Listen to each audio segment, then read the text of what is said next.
한 여자가 2주 동안 인터넷에서 검색한 단어들이 있습니다. 흉기, 치사량, 사람을 잠들게 하는 약, 시신을 처리하는 방법. 그리고 2주 뒤 제주의 한 펜션 부엌에서 그녀는 한때 사랑했던 남자를 위해 카레 한 그릇을 끓이고 있었습니다. 그 카레 안에는 수면제가 들어있었죠. 그리고 같은 방 안, 5살 난 그녀의 친아들은 게임을 하고 있었습니다. 한 어머니가 자기 아이가 같은 공간 안에 있는 그 방에서 그 아이의 아버지를 어떻게 그렇게 할 수 있었을까요? 실화를 있는 그대로 전해드리는 이 채널에 오신 분들을 환영합니다. 오늘의 이야기는 실제 사건을 기반으로 하며 민감한 내용이 포함되어 있을 수 있습니다. 그럼 그날로 돌아가 보겠습니다. 2019년 5월 25일 토요일 저녁, 제주시 조천읍의 한 무인 펜션 앞에는 가정용 차량 한 대가 서 있었습니다. 운전석에서 내린 여자는 키 160, 보통 체격, 평범한 옷차림이었습니다. 손에는 마트에서 사온 식료품 봉투가 들려 있었습니다. 옆자리 조수석에서 내린 남자는 키 182, 몸무게 80kg, 건장한 체격이었습니다. 그는 2해 만에 처음으로 친아들을 만나는 길이었죠. 차 안에서는 콧노래까지 흥얼거렸다고 합니다. 그가 그 펜션 안에서 그날 밤을 넘기지 못할 것이라는 사실을 그 자신은 물론 그 누구도 알지 못했습니다. 그 다시는 그가 안에서는. 그리고 우리가 뒤에서 다시 만나게 될 한 장면이 있습니다. 같은 주, 같은 마트의 CCTV에는 그 여자가 사온 물건들의 목록이 남아 있었습니다. 종량제 봉투 30장, 칼, 락스, 표백제, 베이킹 파우더, 고무 장갑, 청소솔, 먼지 제거 테이프. 그녀는 카드로 계산했습니다. 그리고 포인트까지 적립받았죠.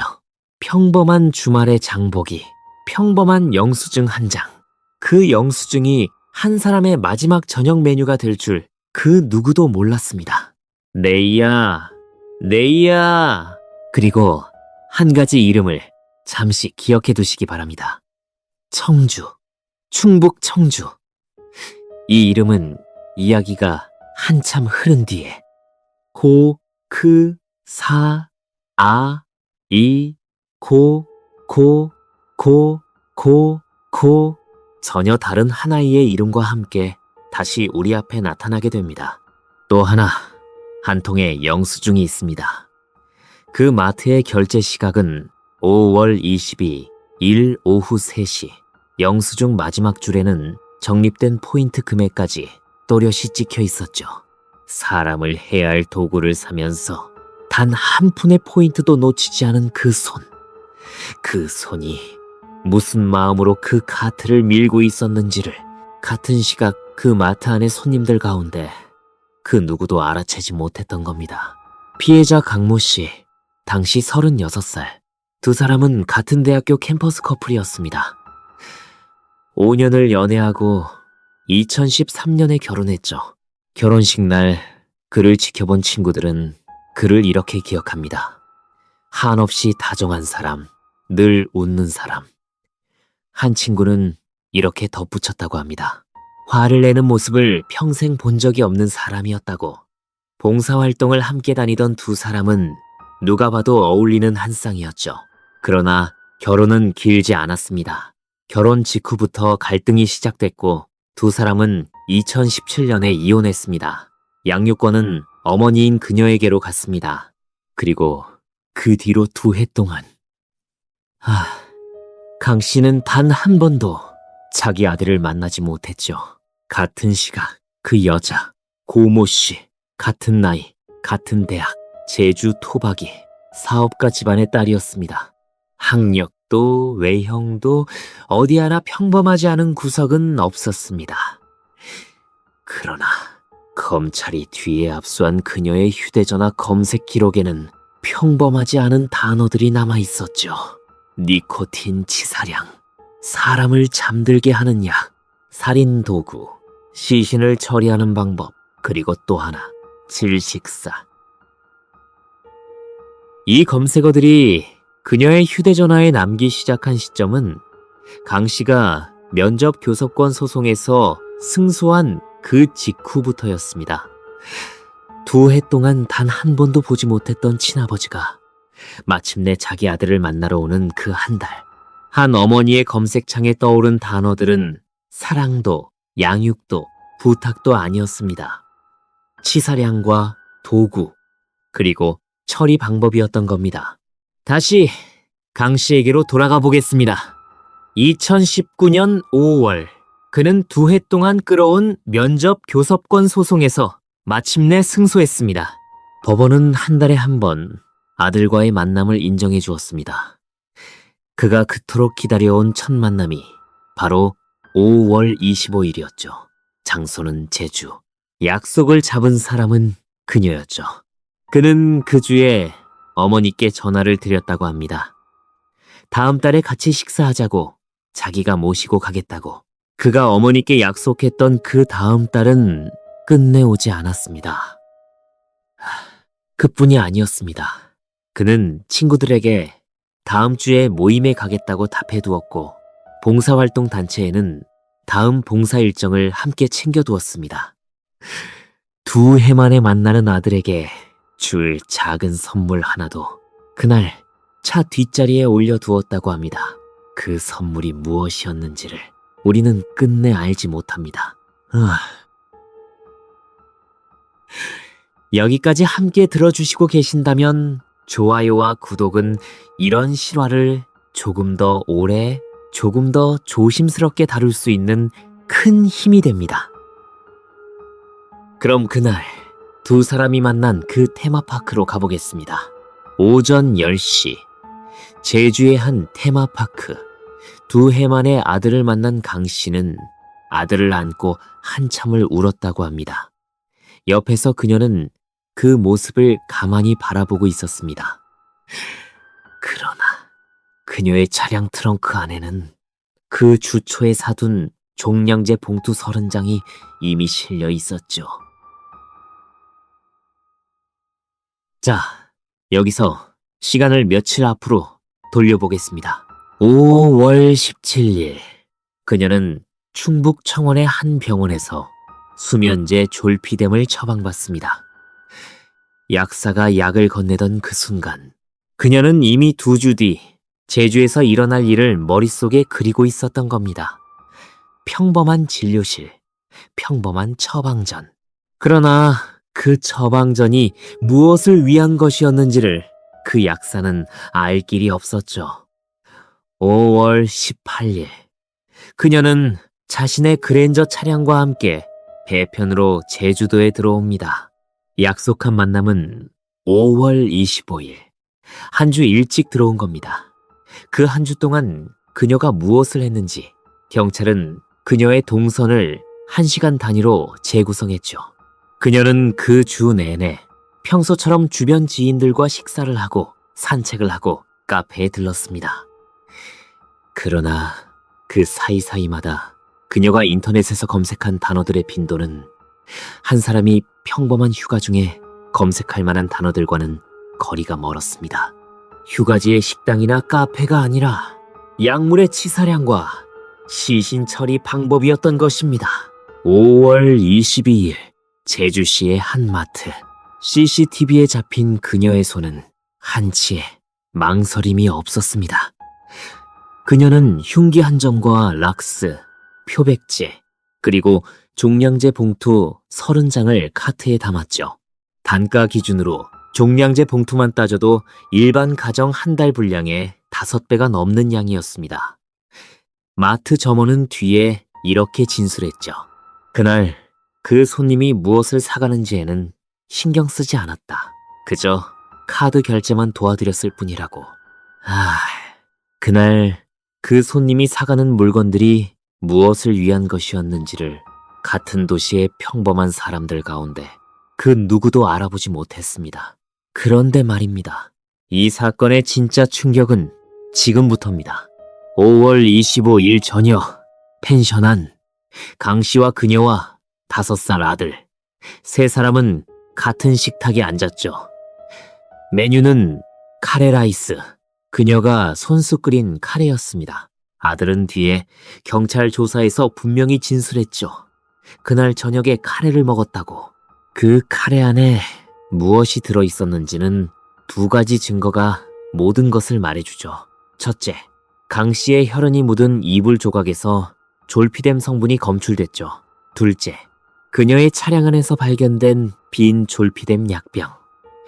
성인 남성을 거의 즉시 무력화시키는 양의 수면제를 그녀는 사랑했던 남자에게 손수 끓여준 카레에 풀었던 겁니다.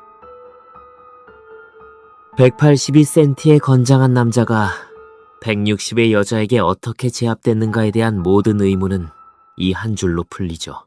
여기서 한 가지 짚고 넘어가야 할 의문이 있습니다. 그녀는 왜 5살 난 자기 아들을 같은 방으로 데려왔을까요? 같은 방, 같은 식탁. 어린아이가 그 자리에 있어서는 절대 안 됐습니다. 어떤 어머니도 자기 아이가 보는 곳에서 그런 일을 하지는 않습니다. 그것이 상식입니다. 이 질문에 대한 답은 뒤에서 다시 말씀드리겠습니다. 이튿날 5월 26일 그리고 또 그 이튿날 5월 27일 2날 동안 그녀가 그 펜션 안에서 무엇을 했는지를 우리는 차마 다 옮길 수 없죠. 다만 이렇게만 전해드리겠습니다. 30년 경력의 강력계 형사들조차 이 사건의 펜션 내부 사진을 본 후 한참 동안 말이 없었다고 합니다. 그 장면은 차마 말로 옮길 수 없을 정도였다고 했습니다. 5월 27일 낮 12시 30분 그녀는 펜션 문을 열고 나오죠. 손에는 가방 2개. 그러나 함께 들어갔던 강 씨는 보이지 않았습니다. 펜션 인근 CCTV가 잡은 그녀의 그날 동선은 정말이지 평온해 보였다고 합니다. 마치 휴가가 끝나 짐을 챙겨 나오는 평범한 투숙객처럼 그 표정 하나에 형사들은 가장 오래 멈춰 섰다고 했습니다. 그날 오후 같은 펜션에서 그리 멀지 않은 쓰레기 처리장, 한 여자가 종량제 봉투 4개를 차분히 내려놓습니다. CCTV 속 그녀의 표정에는 그 어떤 동요도 없었습니다. 그날 밤 그녀는 완도행 여객선에 차량과 함께 올랐습니다. 객실이 아닌 갑판 위에서 그녀는 무엇인가를 바다로 던졌죠. 그 모습 또한 선박 CCTV에 그대로 찍혀 있었습니다. 그녀가 던진 그 무언가는 지금 이 순간에도 그 누구도 찾을 수 없는 곳에 가라앉아 있습니다. 다음 날 새벽 완도에 내린 그녀는 차량으로 김포 친아버지의 아파트까지 올라갔습니다. 그 사이의 동선은 평범한 운전자의 동선처럼 보였습니다. 그러나 1시간 단위로 추적한 결과 그 길 위의 몇몇 지점에서 그녀의 차량은 잠시 멈춰섰다 다시 출발한 흔적을 남겼습니다. 그곳들이 무엇을 위한 멈춤이었는지를 우리는 더 이상 묻지 않으려 합니다. 여기서 잠시 멈추고 여쭤보고 싶습니다. 만약 여러분이 이 사건을 처음 맡은 형사였다면 이 단계에서 어떤 단서를 가장 먼저 의심하셨을까요? 댓글로 남겨주시면 이야기 흐름과 비교해보시는 재미가 있을 것입니다. 그럼 다시 그날의 수사 기록으로 돌아가겠습니다. 여기까지만 들으면 거의 완전 범죄로 보입니다. 하지만 그녀가 그 다음날 한 행동은 누구도 예상하지 못한 것이었습니다. 5월 28일 그녀는 다시 그 마트로 돌아가죠. 그리고 며칠 전 자신이 사갔던 물건들 중 일부를 환불합니다. 표백제, 락스, 테이프 3개, 드라이버 공구 세트, 청소용 썰. 환불받은 액수는 크지 않았죠. 그러나 그녀는 환불을 위해 다시 같은 마트의 CCTV 앞에 자기 발로 걸어 들어간 겁니다. 사람을 죽이고 시신을 처리한 직후 그 도구들의 영수증을 손에 쥐고 환불 창구로 향한 한 사람의 모습. 전문가들은 이를 두고 일반적인 범죄자에게서는 좀처럼 보기 힘든 패턴이라고 분석합니다. 한 푼이라도 흔적을 줄이려는 계산, 또는 마치 아무 일도 없었던 척 일상으로 돌아가려는 위장. 어느 쪽이든 상식으로는 설명되지 않는 행동이었습니다. 같은 날 오후, 그녀는 병원에 가죠. 자신이 성폭행을 당했다고 주장하기 위해서였죠. 허벅지와 손목에는 자해를 한 흔적이 남아 있었습니다. 법원에 증거 보존 신청까지 하죠. 그리고 강 씨의 휴대전화로 자기 자신의 휴대전화에 조작된 문자를 보내기까지 했습니다. 마치 강 씨가 살아있는 것처럼, 마치 두 사람이 잘 헤어진 것처럼 상식은 통하지 않았습니다. 그녀는 자신을 피해자의 자리에 세우려 하고 있었던 겁니다. 그런데 이 모든 시간 동안 정작 사건을 가장 빨리 인지해야 했던 사람들은 따로 있었습니다. 강 씨의 가족이었습니다. 형이 연락이 닿지 않는다는 동생의 신고, 5월 27일에 접수됐죠. 경찰은 그녀와 통화를 했습니다. 그러나 그녀는 그저 잘 헤어졌다고 답했고, 경찰은 그 답을 그대로 믿었습니다. 단 한 번의 대면 확인도, 단 한 번의 현장 점검도 없었죠. 여기서부터 우리는 또 하나의 문제를 마주합니다. 바로 초동 수사의 문제입니다. 가장 결정적인 증거가 될 펜션 인근 CCTV 영상, 그것을 누가 가장 먼저 입수해 경찰에 가져다 줬는지 아십니까? 경찰이 아니었습니다. 강 씨의 유족이었습니다. 형의 행방을 잃은 동생들이 직접 펜션 주변을 돌고 가게마다 부탁을 드리며 영상을 모아 경찰서에 들고 갔습니다. 그제서야 수사는 살인사건으로 전환됐습니다. 도저히 받아들일 수 없는 일이었죠. 가족이 직접 발로 뛰지 않았다면 이 사건은 단순 가출 사건으로 묻혀버렸을지도 모릅니다. 그뿐이 아니었습니다. 펜션의 범죄 현장, 폴리스 라인은 쳐지지 않았습니다. 누구의 통제도 받지 않은 그 방을 펜션 주인은 그저 다음 손님을 위해 청소해버렸죠. 단서가 될 수 있었던 것들이 그렇게 사라졌습니다. 이뿐만이 아닙니다. 뒤에 그녀를 긴급 체포하던 날, 경찰이 압수해야 할 핵심 증거 중 하나였던 졸피뎀 약병이 든 가방을 경찰은 그만 빠뜨리고 옵니다. 그 가방을 챙겨 경찰에게 건네준 사람은 다름 아닌 그녀의 현 남편이었습니다. 이 사건이 결국 시신 없는 살인사건으로 재판에 넘겨진 데에는 한 사람의 치밀한 만큼이나 한 조직의 안일함이 함께 있었던 겁니다. 지역 주민 60여 명이 경찰서를 찾아가 항해 방문을 한 사실은 그날의 분노를 짐작하게 합니다. 많은 시민의 공분을 샀던 부분이었습니다. 그리고 그날 그 펜션을 운영하던 노부부가 있었습니다. 평생 모은 노후 자금을 그 펜션 한 채에 쏟아부었던 분들이었죠. 사건이 알려지자 예약은 끊겼고 펜션 건물에는 더 이상 손님이 들지 않았습니다.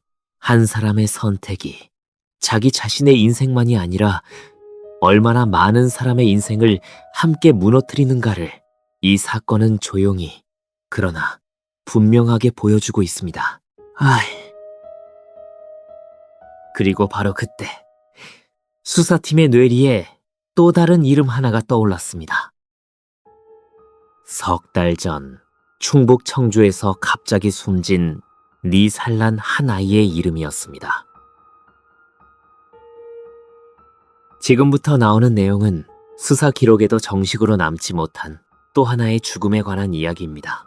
2019년 3월 2일 오전 충북 청주의 한 아파트 거실에서 4살 된 한 아이가 숨진 채 발견됩니다.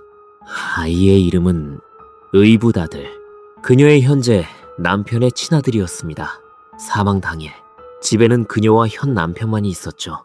현 남편은 경찰 조사에서 잠에서 깨어보니 함께 자던 아이가 숨져 있었다고 진술했습니다. 그녀는 그 시각 다른 방에서 잤다고 했죠. 부검 결과는 질식의 가능성을 가리켰습니다. 그러나 이때 경찰의 수사는 한 방향으로만 흘러갑니다. 친아버지에게로. 친아버지는 자기가 한 짓이 아니라고 호소했지만 처음 몇 달간 수사는 그를 둘러싸고만 진행됐습니다. 그를 한 사람의 결백 호소가 처음부터 의심받지 않았던 다른 한 사람의 그림자에 가려져 있었던 겁니다. 그런데 이 모든 사실이 다시 수면 위로 올라온 건 제주 사건이 터지고 난 다음이었습니다. 그제서야 사람들은 한 가지 사실을 알게 됩니다. 그 4살 아이가 사망 전날 마지막으로 먹은 음식이 무엇이었는지를 말입니다. 카레라이스였습니다. 두 사건 사이의 시간차는 정확히 석 달이 채 되지 않았습니다. 같은 사람이 끓인 카레, 같은 사람이 곁에 있었던 2번의 식사, 그리고 2번 모두 이튿날을 보지 못한 사람이 있었습니다. 뒤에 밝혀진 사실은 더 있었습니다.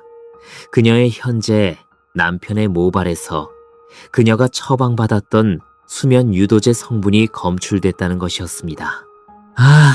잠을 자던 남편은 깨지 않았죠. 어쩌면 깨지 못했던 것입니다. 그날 그 집안에서 정신을 차리고 있었던 어른은 단 한 사람뿐이었던 겁니다. 이 사실 또한 처음부터 알려진 것이 아니었습니다. 의붓아들 사망 사건의 초기 조사에서 경찰은 그녀의 동선과 약물 처방 이력을 충분히 들여다보지 못했습니다. 친아버지에게로만 향한 수사의 시선이 그 사이 또 다른 가능성을 가린 겁니다.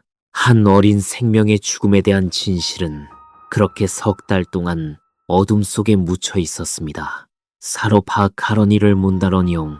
경찰이 그녀의 검색 기록에서 추가로 확인한 단어가 있었습니다. 질식사. 의붓아들이 사망하기 전후 시점에 그녀가 인터넷에서 찾아본 단어였습니다. 도저히 우연이라고 보기 어려운 검색어였죠. 여기서 우리는 첫 번째 의문에 대한 답을 얻기 시작합니다. 그녀는 왜 5살 친아들을 그 펜션으로 데려왔을까요? 그것은 위장이었습니다.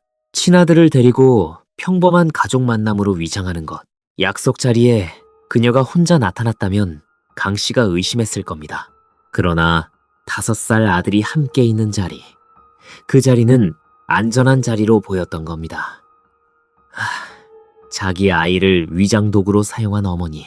도저히 받아들일 수 없는 사실이었습니다. 수사가 진행될수록 한 사람의 그림이 또렷해졌습니다. 경찰이 공개한 프로파일링 결과에 따르면 그녀는 공감 능력이 결여되어 있고 자기중심적 성향이 매우 강한 인격이었습니다. 한 범죄 심리학 전문가는 이를 두고 자기 연민형 사이코패스라고 분석했습니다.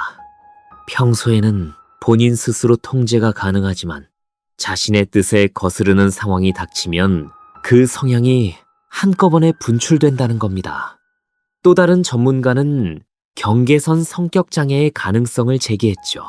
그러나 그 어떤 전문 용어로도 5살 아이의 손을 잡고 그 펜션 문을 연 어머니의 마음을 우리는 끝내 이해할 수 없습니다. 수사팀은 그녀의 평소 일상도 함께 들여다봤습니다. 이웃들과 인사를 나누고 단정한 옷차림으로 외출하고 평범한 어머니처럼 아이의 학습지를 채워주던 사람. 같은 동네의 누구도 그녀가 인터넷에서 그런 단어들을 검색하고 있는 사람일 거라고는 짐작하지 못했죠. 한 범죄 심리 전문가는 이 점을 두고 일상의 가면이 너무 두꺼웠던 사례라고 지적했습니다. 가면 안의 얼굴이 가면 밖의 얼굴과 너무 달랐던 겁니다. 전문가들이 가장 주목한 대목은 따로 있었습니다. 바로 범행 이후의 행동이었습니다.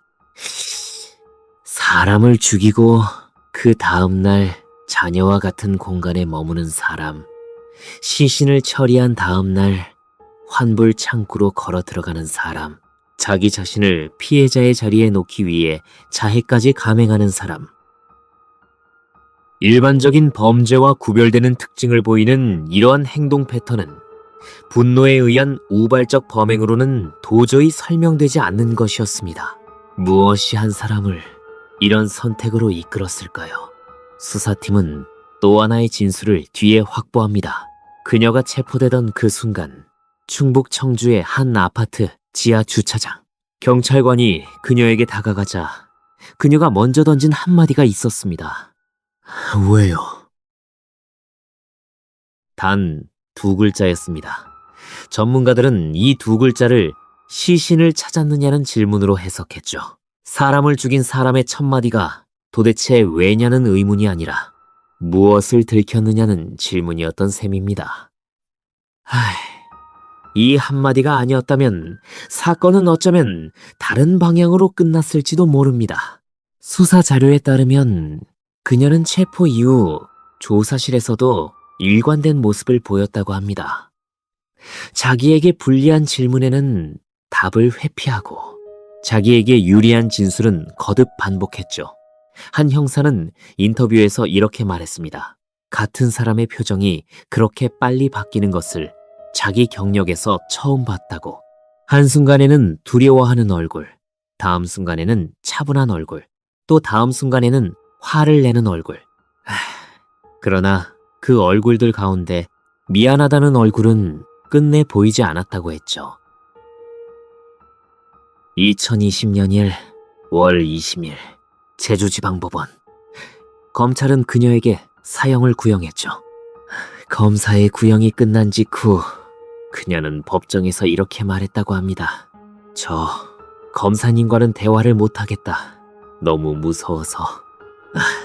시신을 그렇게 한 사람이 한 말이라고는 도저히 받아들이기 어려운 말이었습니다. 유족의 가슴을 무너뜨린 한마디였죠. 그 자리에서 들었던 강 씨의 어머니는 한참 동안 일어서지 못하셨다고 합니다. 자기 아들의 시신을 한 줌도 돌려받지 못한 어머니가 그 법정에 앉아 들어야 했던 한마디, 그 한마디가 어떻게 한 어미의 가슴에 닿았을지를 우리는 차마 가늠할 수 없죠. 2020년 2월 20일 1심 선고, 무기징역. 전 남편 살해와 사체 손괴, 사체 은닉 혐의에 대해서는 유죄.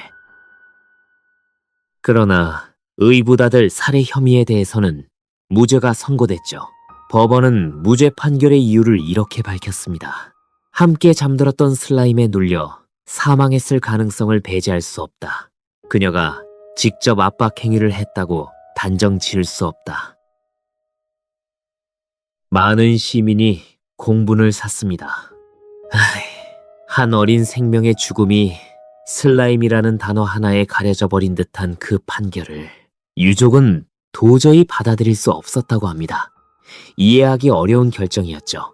이 사건의 양형을 두고 지금도 의견이 엇갈립니다.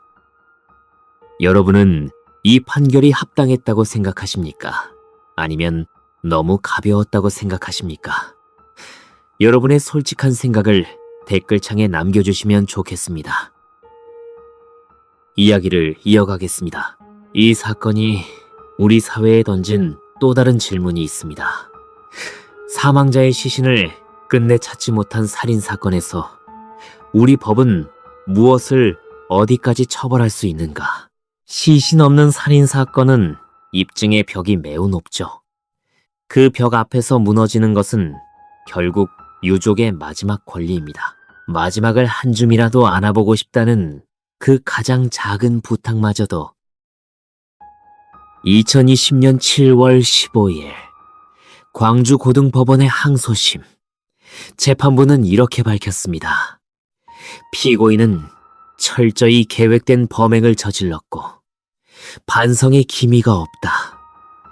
단본 가로는 1심 판결을 그대로 유지한다. 2020년 11월 5일 대법원은 무기징역을 확정했죠. 그러나 의붓아들 사건에 대한 판단은 그대로였죠. 무죄. 대법원의 판결문에는 이런 표현도 함께 있었습니다. 피고인의 진술은 일관되지 않으며 자기 행위에 대한 책임인식이 부족하다. 그러나 그러한 표현으로도 이 사건이 남긴 빈자리는 채워지지 않습니다. 한 사람의 시신은 끝내 돌아오지 않았고 한 어린아이의 죽음에 대한 진실은 끝내 법정의 문턱을 넘지 못했습니다. 강 씨의 동생이 형의 실종을 신고하던 그 한마디, 유족이 직접 펜션을 돌며 영상을 모으던 그 발걸음, 현 남편이 자기 친아들의 죽음을 끝까지 의심했던 그 한 통의 고소장.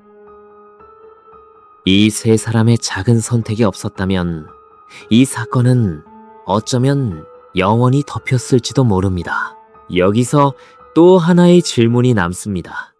2해 동안 단 한 번도 만나지 못한 아이를 만나러 가는 길, 그 길에서 한 사람은 콧노래를 흥얼거렸고 또 한 사람은 트렁크에 종량제 봉투 30장을 싣고 있었습니다. 같은 시각, 같은 길. 이 2 사람의 운명이 정반대 방향으로 갈리던 그 한순간을 누군가는 단 한 번이라도 막을 수 있지 않았을까요? 만약 면접 교섭권 결정 직후 한 번의 가정 상담만이라도 의무화되었더라면, 만약 처음 신고가 들어왔을 때 경찰이 통화 한 번이 아니라 한 번의 대면 확인을 했더라면, 만약 펜션 현장이 단 하루만이라도 그대로 보존됐더라면, 만약 석 달 전 청주의 그 아파트에서 어린 생명이 잠든 채로 발견됐을 때 수사의 시선이 친아버지가 아닌 다른 한 사람에게도 향했더라면, 이 한 통의 전화, 한 번의 확인, 한 칸의 폴리스 라인이 아니었다면 사건은 어쩌면 다른 방향으로 흘렀을지도 모릅니다. 이혼이라는 가족관계에 가장 깊은 균열이 발생할 때 우리 사회의 안전망은 얼마나 얇은가?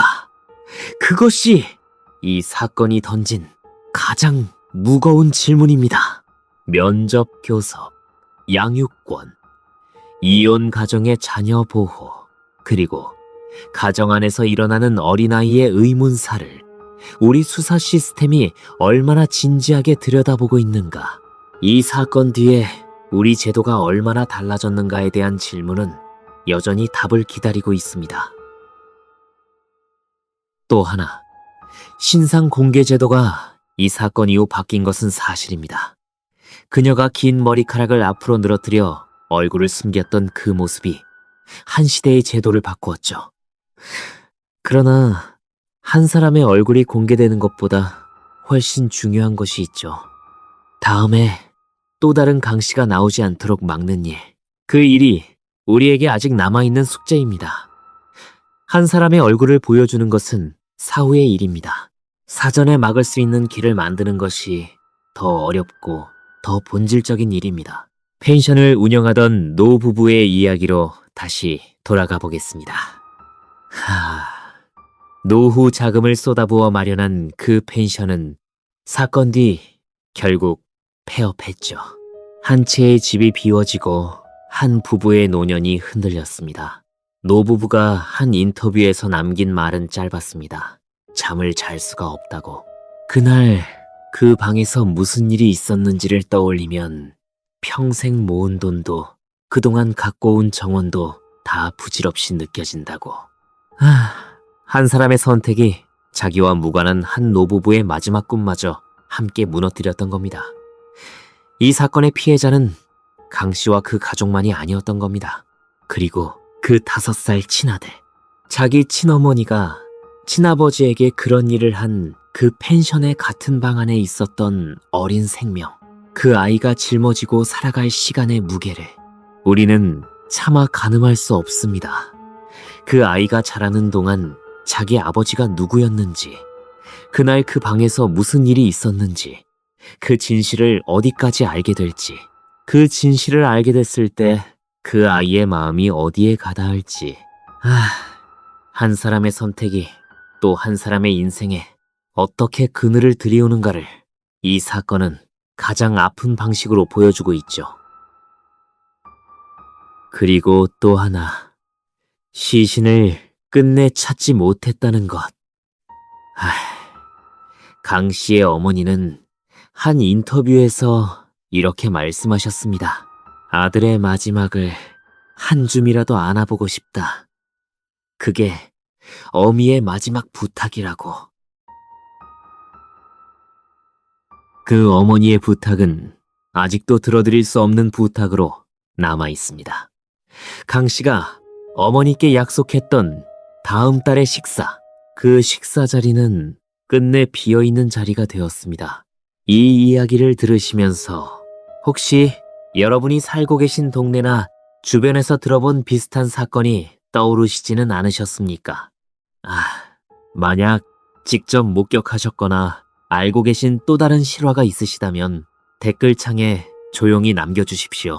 소중한 제보는 저희가 직접 찾아보고 분석해 다음 이야기로 정중하게 전해드리도록 하겠습니다. 전 남편 강 씨에 대해 마지막으로 한 가지만 더 말씀드리려 합니다. 그가 자기 아들과의 첫 만남을 위해 준비한 것은 단순한 선물 하나가 아니었다고 합니다. 그 2해 동안 자기 아들의 사진을 책상 위에 두고 매달 한 번씩 사진을 바꿔두었다고 했죠. 가족이 뒤에 그 책상을 정리하면서 그 사실을 알게 됐다고 합니다. 전 남편 강 씨는 그날 아침 콧노래를 부르며 차를 몰던 사람이었습니다. 2해 만에 만나는 아들에게 줄 선물을 차 뒷자리에 올려두었던 사람이었습니다. 어머니께 다음 달에 식사를 약속했던 사람이었죠. 친구들의 모임에 다음 주에는 꼭 가겠다고 답했던 사람이었습니다. 봉사활동 단체에서 다음 봉사 일정을 함께 챙겨두었던 사람이었습니다. 그가 끝내 들려드리지 못한 그 다음 달의 약속을 우리는 오늘 이 이야기로 남아 기억해 드리고자 합니다. 2해를 기다린 끝에 만난 어린 아들의 작은 얼굴. 그 얼굴을 안고 한참을 울었던 한 아버지의 마지막 아침. 그 아침을 우리는 잊지 않으려 합니다. 그날 그가 차 뒷자리에 올려두었던 그 작은 선물. 끝내 어린 아들에게 건네지 못한 그 마음만큼은 오늘 이 자리에서 함께 기억해드리고 싶습니다. 오늘 이야기가 여러분의 마음에 조금이라도 남았다면 좋아요와 구독, 그리고 알림 설정으로 함께 해주십시오. 다음 이야기에서 다시 찾아뵙겠습니다. 다음 이야기도 소름 끼치는 실화입니다. 준비되셨다면 계속 들어주십시오.